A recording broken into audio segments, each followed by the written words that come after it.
Today's conversation is with Marcellus Williams, also known as the Swolefessor, an all-around powerlifting and hypertrophy expert. We talk about being jacked over technique for powerlifting, general hypertrophy, and his experience as a coach. Okay, so I want to kick things off and go back to around 2014. You did your first meet at the Texas Longhorn Open after getting some squat and deadlift advice from your buddy Eddie. Tell me about that time period and something that went better than expected and something that went worse than expected. Yeah, that was, gosh, was it 20? Yeah, it might have been 2015, I think. I think it was maybe in 2015 that I did that Longhorn week. But yeah, it was this thing where when I first started getting involved in power, well, so fun fact, before then, right, I had heard of powerlifting before in high school because I would work out with the football team quite a bit. And, they saw that I was fairly strong on like bench, had a decent squat for being like a sub 150-pound kid at the time. And they're like, hey, make sure you get into powerlifting. I was like, oh, what is it? Like, oh, it's bench squat and deadlift. You get to compete. And I was like, oh, that sounds awesome. Like, I wasn't doing much deadlifting at the time. I'm like, I'm willing to learn this. Let's go for it. And I go to the first practice, and they're like, all right, here's your bench shirt. I'm like, bench shirt? Like, what are you talking about? And I take like 20 minutes to get this thing on. And once I have it on, I'm like, I'm not doing this. Because that's how powerlifting is in Texas. For high school, it's equipped mostly. So at that point, in my mind, powerlifting was completely out of my mind. Like, this is stupid. This is lame. I would never do this. But then, when I was in college, transferred to UNT my junior year. Dude named Eddie, who ended up becoming a close friend, pretty much got me into powerlifting, came out to me. He used to be bench all the time. I would see him and his friend Task squatting and deadlift all the time. And one day I just went up to him. I was like, hey, man, can I get some advice on like your squat and deadlift? He's like, y'all are really strong for your body weight. He's like, yeah, but only if you give us some advice for bench because your bench is strong for your body weight. So I ended up hanging out with them, and then they were like, hey, man, we're trying to start a powerlifting team. Like, we need some members help us start. You want to start? And I was like, absolutely not. I was like, and I told him about my experience from high school. He's like, oh, no, man, this is different. This is raw. There's no bench shirt or nothing like that. I was like, oh, cool. So it's what I thought it originally was. So I was really on board. And yeah, like I said, that was around like September or so. And then the meet was in November. So it was a very quick turnaround. So to be honest, man, in terms of what went well and what didn't, like, I think the whole meet went better than I expected it to because it was a quick, like, maybe like 6-8 week prep, right? I had never been on a powerlifting program before, but things showed up really well. I went 2 for 3 on squat. My third squat was 402. That was my first time touching 400 plus ever. And I got the lift, but I had a little bit of like up and down movement on the way there. Like my form was atrocious back then, man. I'm like just crashing into the hole. I'm bracing hard at the top and just crashing into the hole. So I went 2 for 3 on that. Bench went 3 for 3. I don't even remember what I hit. I think it was like 325 or something like that. And then on deadlift, I want to say same thing. I was supposed to back then 3 for 3. I think I got like 402 as well. So I mean, an 8 for 9 day at my first meet. I won the meet. I got best overall male lifter at the meet. So I would say, honestly, everything went better than expected. as far as what didn't go well, I don't really have anything to say on that because I didn't have anything to expect. You know what I mean? Like, I'd never done a meet, so I wasn't sure how it was going to go one with the other. But I think the whole meet went a lot better than I expected. Just in terms of like, winning, getting best overall male lifter. One thing that didn't go well was the Longhorn meet, and this is still true to this day. It runs for so long, man. It's wild. For a meet that's been going on for as many years as it has been, it's like, I don't know what's with the organization, but it just takes so long. Like, I don't think we let, like, the morning, I was in the evening session. I think started around like maybe 1 or something like that. Morning session starts around 8. We didn't leave till almost like 10 p.m., man. And then I remember another time where I was just handling at that meet. Same thing. Meet wasn't done till almost like 10 p.m. People were leaving like around midnight. So I think I wasn't expecting that, like just how long it was and how tired I would get between lifts just waiting. Because you think like, oh, I'm just taking 3 lifts, like 3 attempts on each lift. I'm used to doing volume, accessories. It's going to be a breeze. And then you're there all day. I definitely was not expecting that. So. Yeah, that's funny. So it seems like, you did really well at that first meet.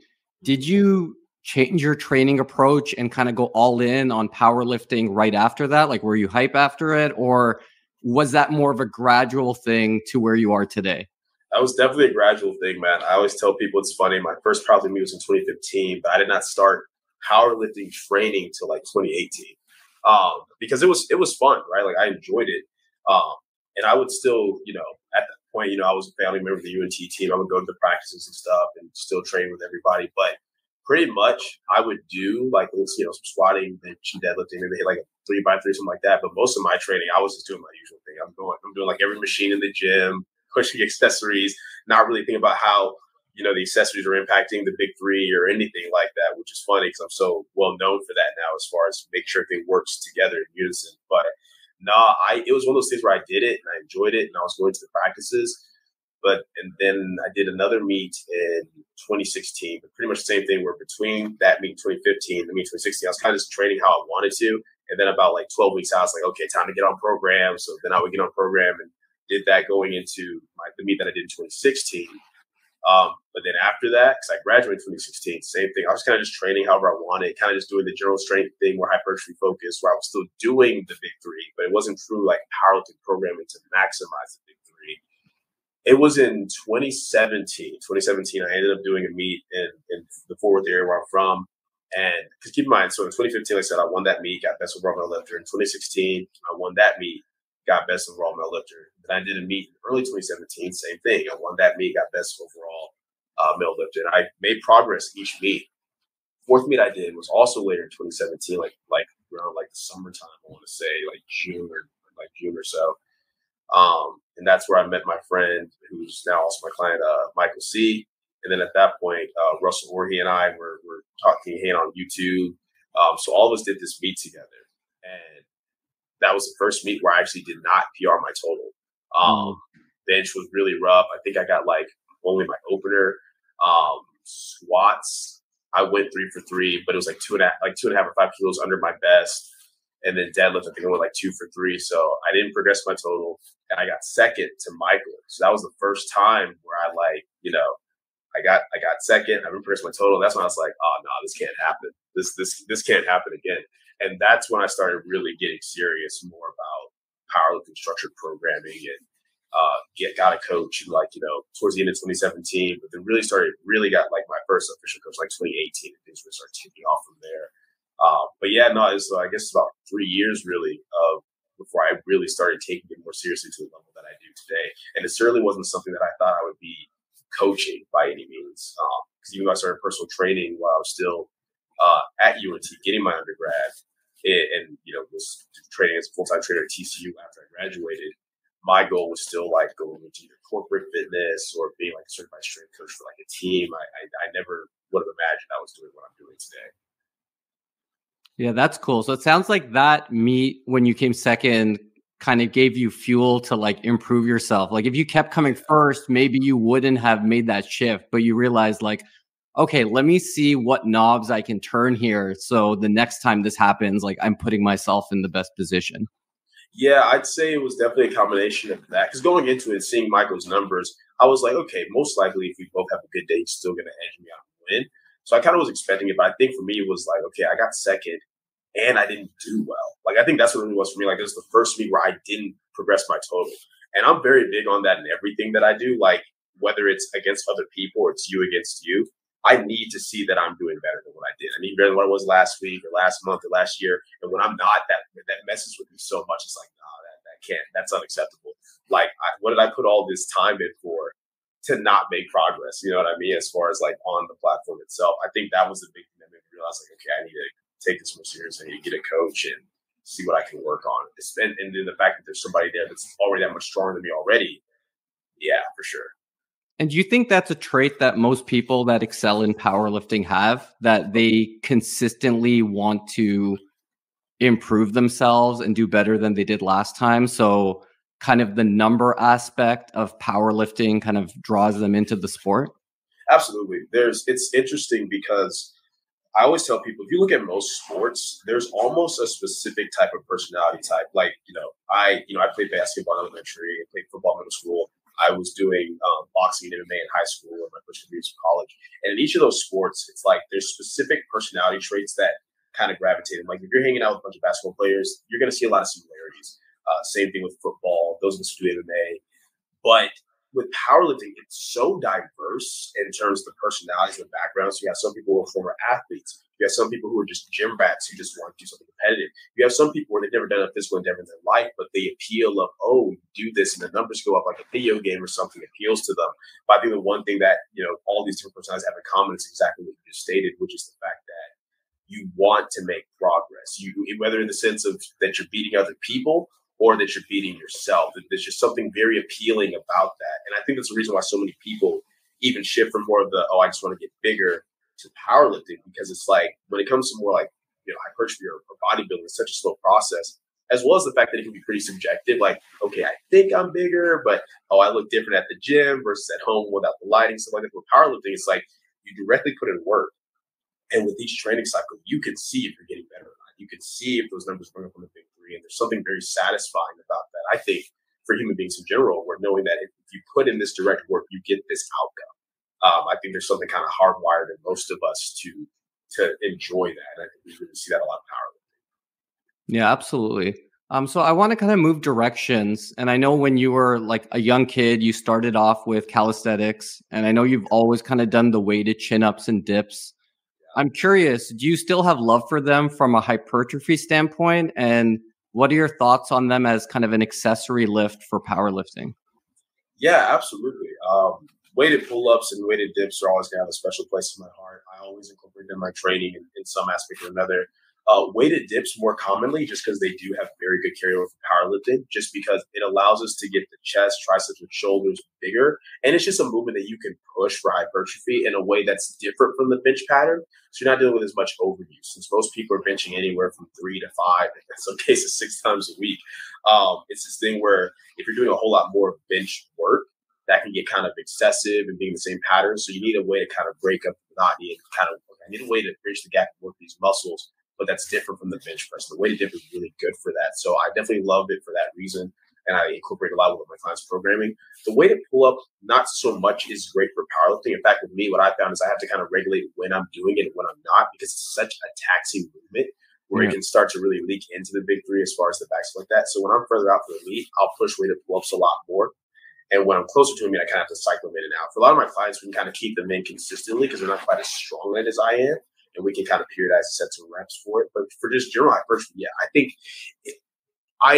it's very difficult to find someone that is really strong on weighted pull-ups or really strong on weighted dips it doesn't have a jacked upper body.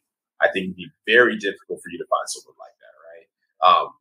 Even with body weight stuff, if someone's like just leaner or lengthier, maybe get away with that. But if you're putting on like 50, 100, 150, 200 pounds on a belt and doing pull-ups and dips with that, you're gonna build muscle. There's no way you can't. Yeah, it's funny since I'm not into powerlifting, so the big three, like I'll use them at times more for hypertrophy, but the lift that I actually track as like a strength lift is weighted chin-ups. Yeah, I just love it, and I'm up to maybe doing like 3 plates for one. Yeah, so it takes time. It's going really slowly, but that's the one I track because I know from a aesthetic standpoint, like as that goes up, that means that I'm lean enough and I'm strong enough. And there's not too many people who are overweight that can do heavy weighted chin-ups or pull-ups. Exactly. It's a good body composition movement as well, because like you said, you're building muscle, but you also can't be too heavy if you want to get good at it. Like if you're carrying on, you've got an extra unnecessary like 10, 15, 20 pounds of body fat. That's going to make progressing weighted pull-ups very difficult. So yeah. What are some other misconceptions that power lifters have about accessory work? Well, the good news is at this point, through the years of, people like myself, Steve Novi, a lot of other high-level coaches putting content out, I think the misconceptions aren't as bad anymore. But I will say that the pendulum's kind of swung back and forth. So at one point, the issue was people thinking like, oh, the accessories aren't concept-specific, so you don't need them. Just go crazy on the big three and you'll be fine. Which, of course, doesn't work for most people because most people aren't built perfectly for the squat or the bench or the deadlift. So they can only do so much workload on it. Like, for example, with the squat, most people are going to, their core, like their back or lower back's going to give before their legs do. So you can still get a lot more hypertrophy work for doing like a leg press, a hack squat, belt squat, right?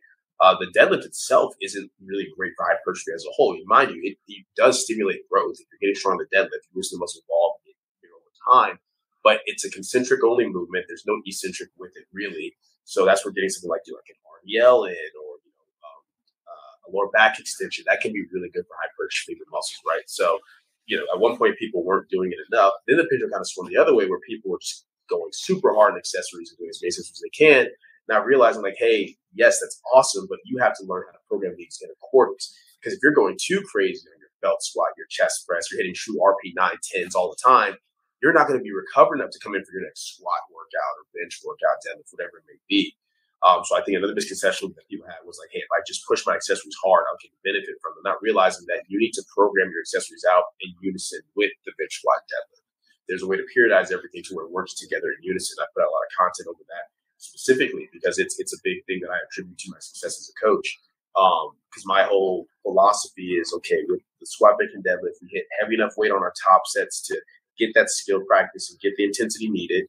Our back down work is just heavy enough to get the adaptation that we need and get some volume in. And then the accessory work is where we kind of bridge the gap. And to do that, you can't do too little, or you won't bridge the gap, but you can't do too much or it overlaps too much. So I think that was a common misconception too. And it's funny that it's a misconception. It's a misconception for a lot of powerlifters, once again, where they're people where they only got into fitness through powerlifting. For most of us that have a background in strength training, hypertrophy, we know that a bigger muscle is a stronger muscle.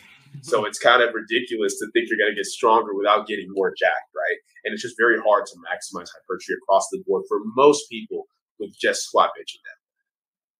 Yeah, absolutely. And I agree. I think it's people who come in just doing powerlifting and they think they just have to do the big three and get stronger kind of in low rep range.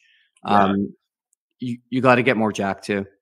Yeah, absolutely. And it's the fact that a lot of people, they come in and they immediately want to do stuff like, I want the super big arch bench. I've got the super wide stance squat. I'm going to go to wide stance sumo. And they think like, I'm going to get strong really quickly. And they kind of do. But the problem is their top end capacity is so low though. Like you're going to get strong quickly, but then you hit that wall immediately. Whereas if you take the time to get bigger and more jacked, that top end gets higher and you keep going. And then when you need to kind of manipulate things leverage wise, technique wise, you can. But yeah, like even if we use someone like Sean Noriega is a great example. He's got a really big arch, pretty wide stance sumo, wide stance squat. But if you look how he used to train, this dude was bench pressing like this, super close stance conventional, very close squat, going crazy on accessories. Like you need that baseline. Yeah, I think that's interesting, right? So, because for powerlifting, obviously you want to like maximize technique so you can lift as much as possible. For hypertrophy, you might want to put yourself in a tougher position, like maybe you're doing like a Larson press or something, so you can make sure that you're like contracting the right muscles. For hypertrophy. Yeah, exactly. Cool. All right. So what I'm going to do now is I'm going to throw some photos on the screen of some people you've worked with in the past, and either tell me something you learned from working with them, or if you have an interesting story or tidbit. Okay. The first one is Chris Jones. That's awesome. Yeah, man. So Chris is somebody that I was watching long before I started my own YouTube channel or started powerlifting coach or anything like that. Just like you brought up earlier. Excuse me. I've been into working out since I was like 11 years old with calisthenics and stuff like that. And when I was around age 17, which was around like 2011, is when I really started getting more into lifting weights. So I was watching YouTube. I was like looking at bodybuilding.com and stuff like that. And I eventually came across Chris Jones. So I've been watching Chris since like 2012, I want to say. I watched him like, senior in high school. I watched him in college. And then it was like, it was 2016 actually, after I graduated, came back to Fort Worth area. Him and Christian Guzman were actually doing like a can drive type of meetup thing or whatever, right? And I had just started my YouTube channel and everything like that. And I went, shook hands with Christian, got talked to him a little bit, went, shook hands with Chris, and I just talked. We had a real conversation. He liked a lot of what I had to say. He's like, hey, man, you should come by the gym sometime. So that was huge for me. I was like, oh, what? This is awesome, man. Cool. I've watched this dude for years. So ended up going to the gym, working out with him and the people he had around him at the time. And I became a Pump Chaser sponsored athlete at the time. So, yeah, I mean, with Chris, man, I always tell people, like, I feel like I wouldn't be where I am today if not for having that initial connection, because that initial connection was really cool in the sense of like just the exposure kind of got me. And mind you, the way I went about it was a little bit different than most people. Like most people, if they're around Chris, they would probably do something like they want to like, oh, hey, collab with me, Chris, or take pictures with him. I made sure that anything that I did with Chris, he asked to do. I would be there doing my thing, recording my YouTube content, doing my stuff.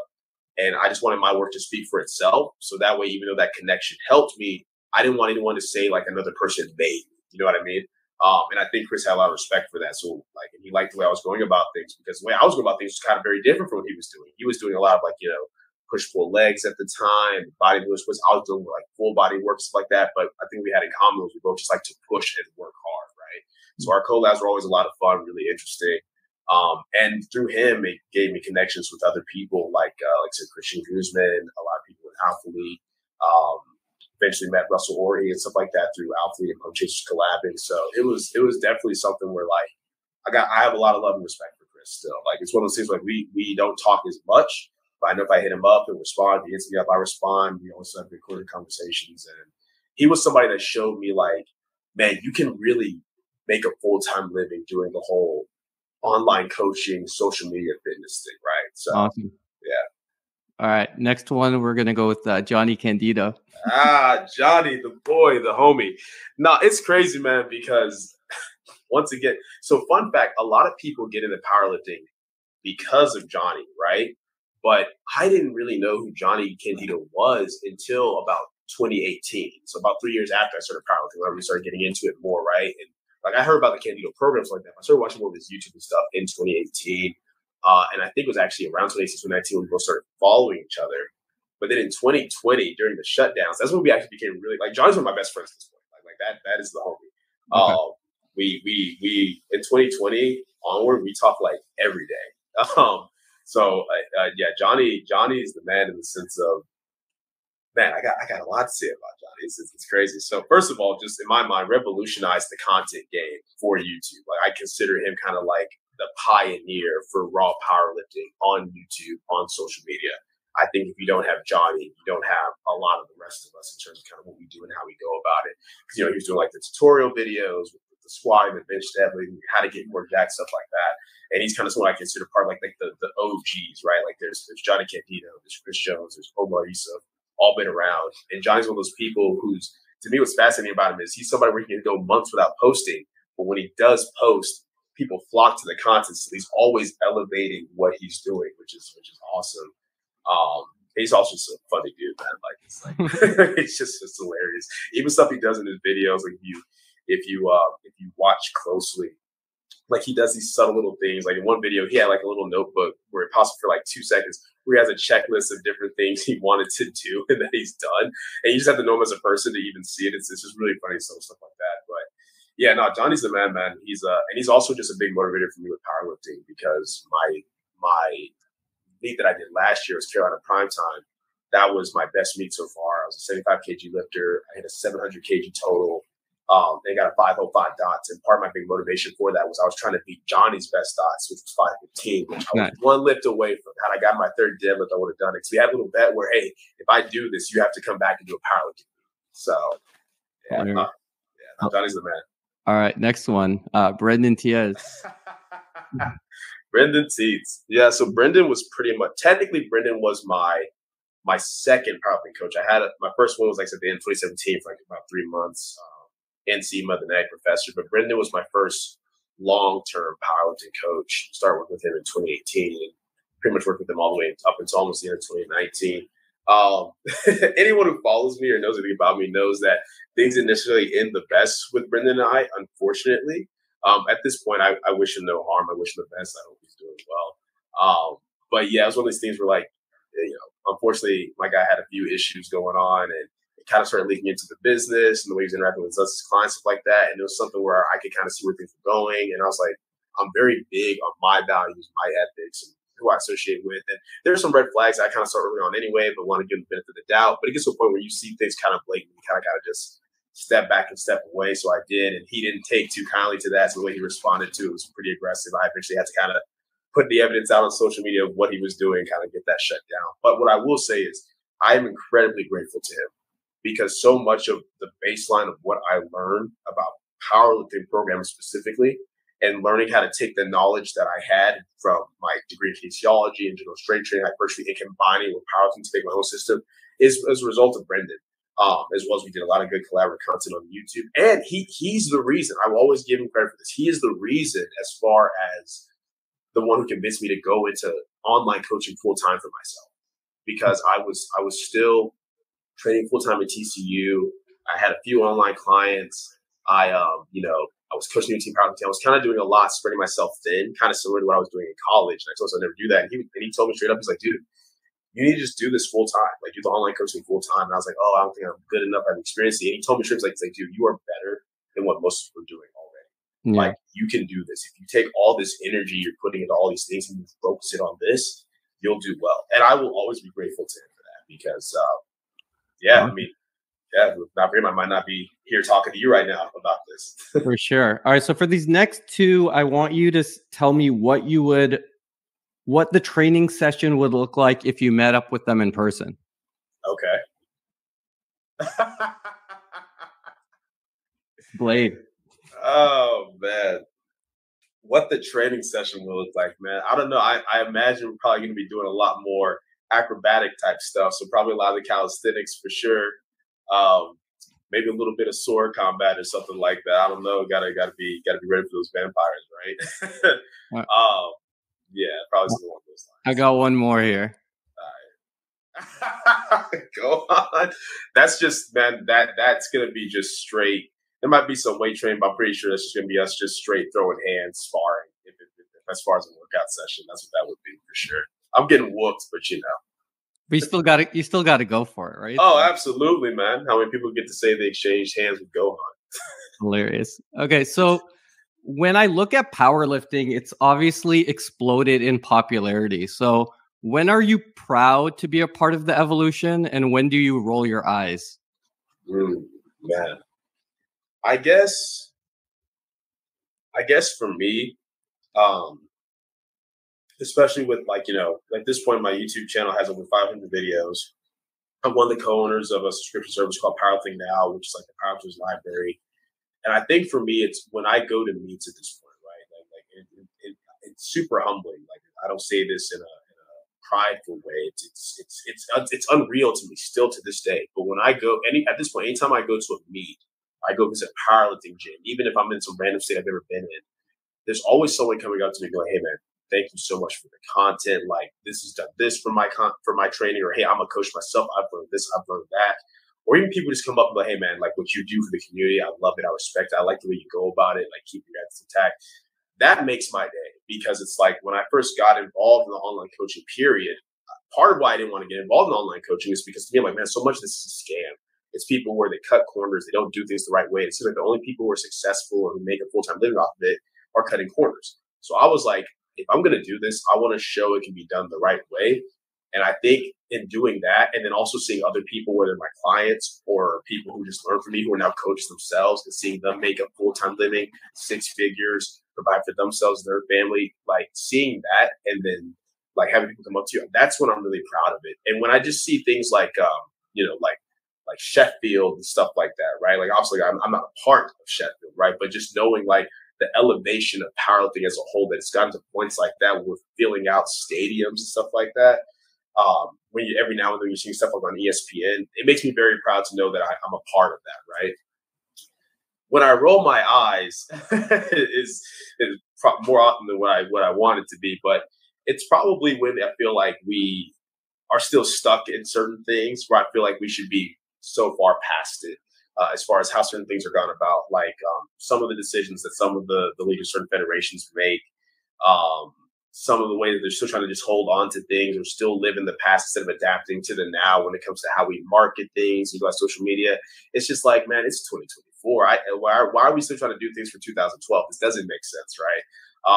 And then I also think, and this isn't so much related to powerlifting, but just in general social media, when I find a lot of people where it's like, "Oh, wow, you have no personality outside of this. Like, this is like that Identity.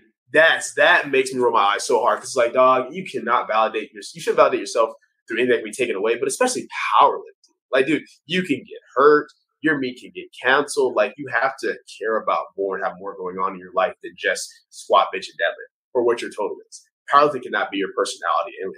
And when I see that, or when I see like young people come in where, okay, you just want to get a popular social media following, or like just want to live for clout. It's unfortunate, because I come from a background where, and it's so funny, like I'm 30 years old now, and that's like an old man, but But it's so funny because I come from a background where most of us who got into it around the time I did, we just enjoyed working out.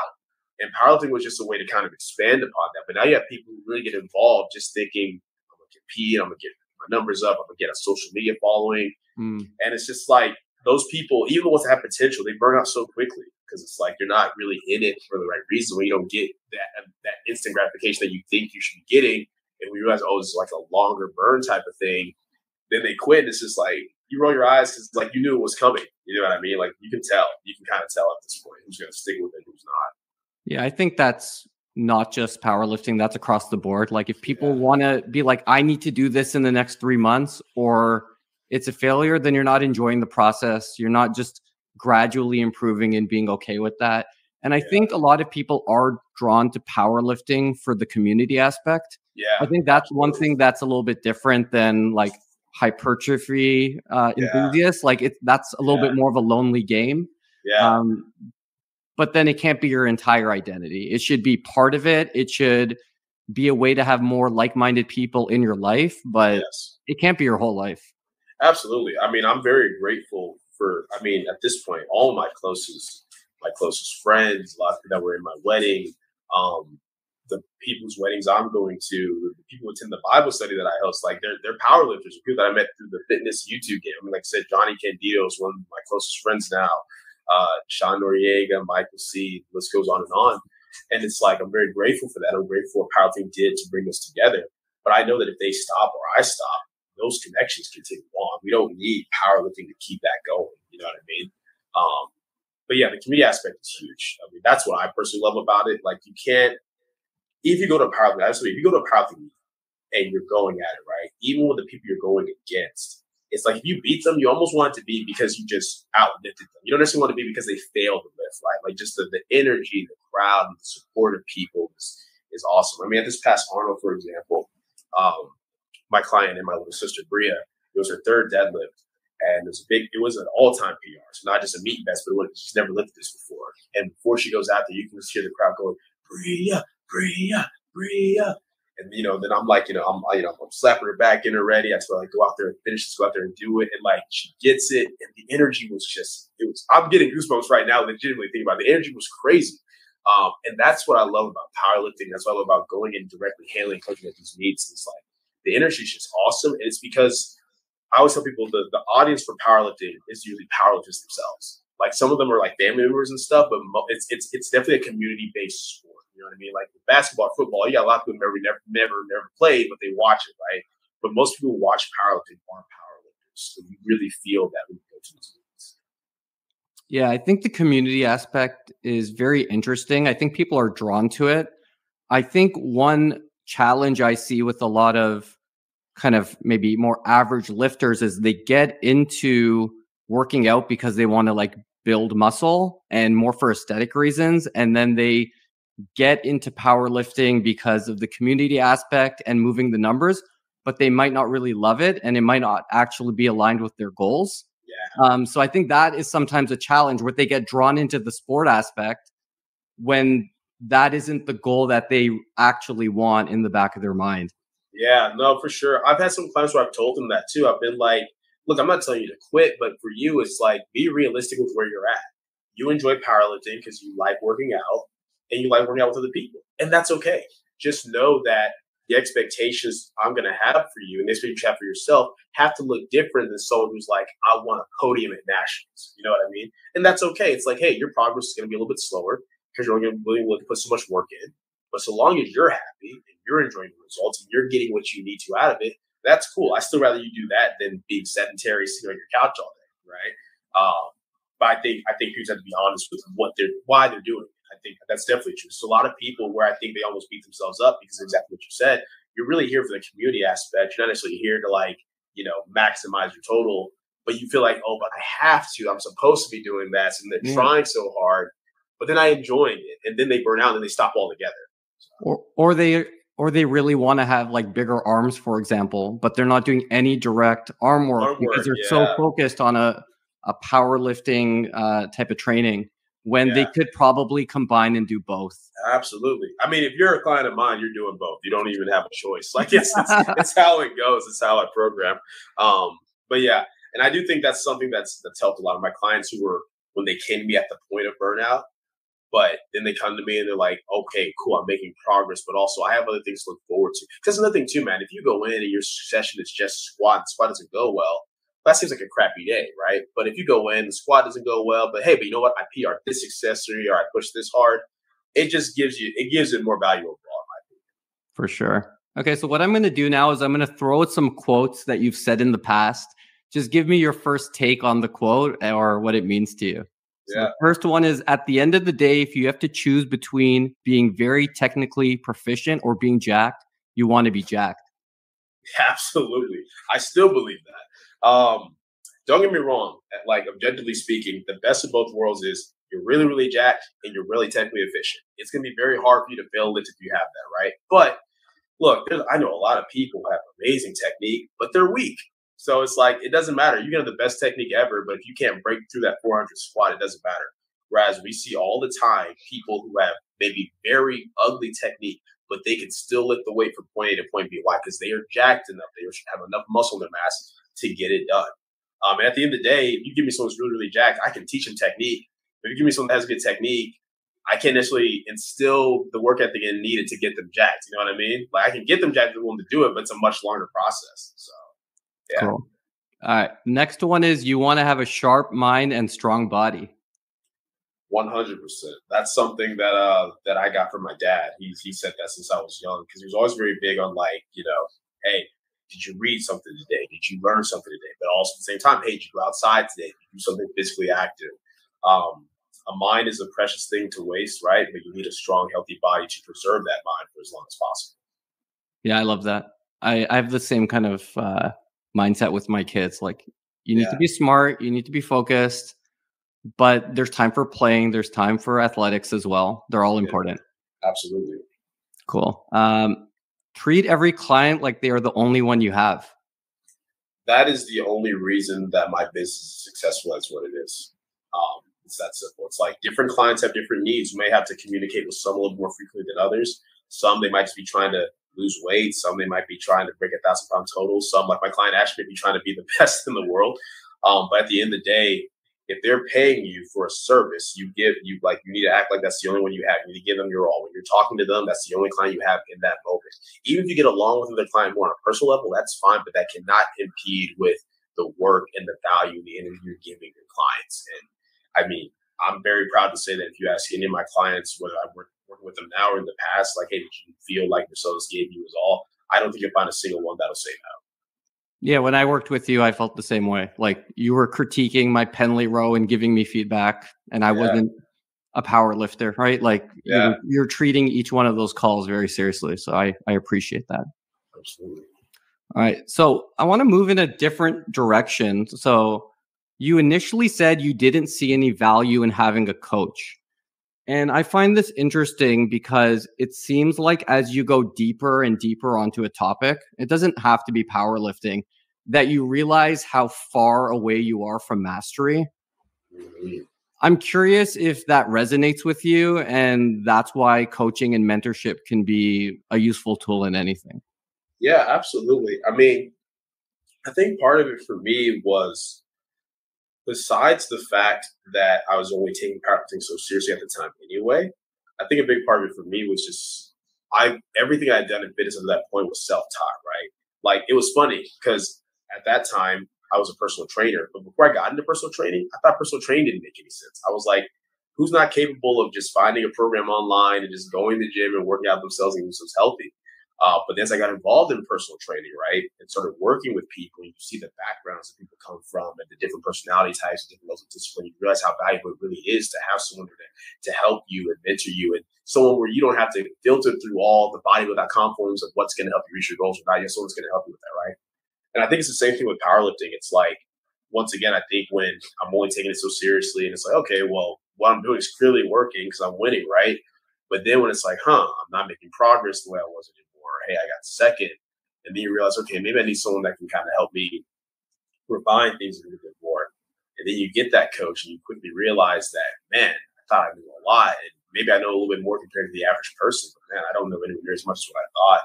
And then it makes you hungrier to learn more, right? And And it's funny in that feeling of, I don't want to say inadequacy, but that feeling of like not knowing enough is what leads you to learning more and getting true mastery of the skill. I remember I told Brandon when I first started working with him, I said, look, man, I want to learn from you. And I want to get to the point where if you're not on your toes, I'll know more than you. That's what I wanted, right? And unfortunately, that kind of did end up happening, which is kind of part of why I ended up leaving. But even now, I have my coach, Brad Couliard, like he's someone where he's always seeking to learn more. And I think that's so important. I think the people who are truly at the top of anything and master your skills are ones where they don't consider themselves a full master of the skill. They always think there's something else to gain, something else to learn. Like with Powerlifting Now, for example, I don't just put my videos out on the platform, but the other coaches, the other co-owners, I watch all of their videos as well. Because I want to know every tool I can have and how I can apply it. Not that you change everything you're doing based on every video you see, but it's in the back of your mind in case you need it, right? And I think that's true for anything. I think that it's funny. It's like the deeper you get into something, no matter how much you learn about it, you realize, wow, there is just more levels to this, right? Whether you're talking about fitness, philosophy, theology, there's always more to it. But I love that because I'm very big on contentment and growth, right? Like I am my happiest self when I'm learning something new or getting better at something that I'm doing. I think life would be very boring if it's like, all right, that's it. That's the end. There's nothing else you can learn in this field. I think that'd be very dull. Yeah, and I know there's no, like, you're never getting to mastery like to 100% because you see someone like a LeBron James in basketball. Sure. He's at the top of his game, but he's still always learning. He's still practicing. Like it's endless, and that's kind of what's really exciting about it. And I think a coach or a mentor can help you get to the next level. But I also think you can't rely on them to be curious and learn for you. Absolutely. You still have to have that skill set. Yeah, I mean, different people have different personality types. Like I have some clients who they're very much like, hey, just tell me what to do and I'll do it. And those are the clients that I see are more like just the pure lifter. But I have other clients who are lifters and coaches themselves, and they want to know the why behind everything, not just for the sake of buying for themselves, because, hey, if I can use this for my clients, I want to do that. And if they're their clients where I don't have to tell them to go watch YouTube. Like there are, like, hey, coach, I watched this video. Can I ask you a question about this and that? And I love working with those type of people. Awesome, man. So I'm going to finish today off with kind of a fun question. Tell me about the best cheesecake you ever had and what made it so good. Oh, man. That's tough. The best cheesecake I've ever had. So I think I can't even say it's the best cheesecake I've ever had, but I feel like it's a tough tie between two. So first time I ever had what's it called? That's leche cheesecake, I believe. Yeah. I think that was up there, and I was at a cheesecake factory, and I was on a date with my wife, who was my girlfriend at the time. And I think it was what's special about that was at that point I'd only ever just had plain cheesecake, and I was always content with it. So when I had something like that, I was like, oh wow, they can do so much more with this. So that was awesome. But I also think probably what edges out a little bit is the first time my wife made a homemade cheesecake. That was awesome. I'm very, very blessed that my wife is such a good cook, and she's the type of person where she tries to make something and it doesn't go well, she will stick with it until she gets it right. But the first time she made me a cheesecake, it was amazing, man. Like, because she knows what I like, she knows every little thing that I like and the poor stuff like that. And I think for me, it's just like, wow, this woman knows me so well and loves me so much that she just made me a cheesecake knowing like it would make my day. So probably that for sure. That's awesome, man. Well, Marcellus, thanks for your time today. Where can everyone find you? Yeah, so you can find me on YouTube, The Swolefessor, just one word, The Swolefessor. You can also find me on Instagram at The Swolefessor. You can also find me if you just search Powerlifting Now, powerlifting-now.com. Awesome. Thanks for your time, man.